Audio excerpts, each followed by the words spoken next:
Challenging man pero proud na isinare ni Cassie Legaspi ang kanyang road to fitness matapos mag-lose ng 30 pounds. Kung paano niya nagawa ito, narito ang aking chika.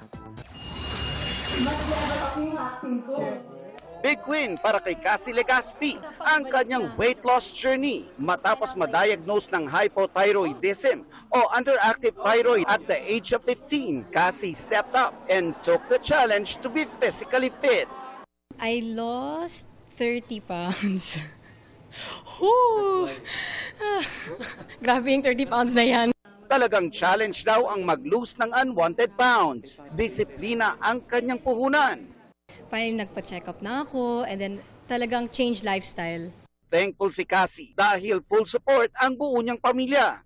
In terms of diet, kailangan talaga itsaga. But at the same time, hindi pwede yung calorie counting masyado. Dapat yung sakto lang, saktong amount. And then the types of food din that I eat. Kaya't sabay-sabay daw silang naging fit and healthy. Naglalaan daw sila ng oras para mag-workout.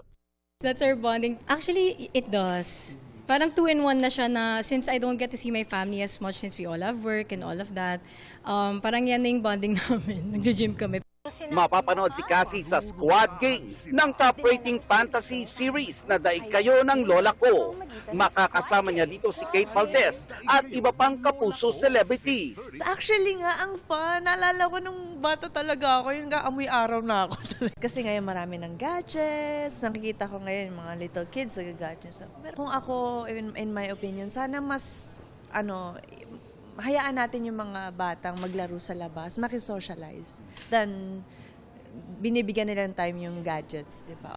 Mamaya yan pagkatapos ng 24 oras weekend.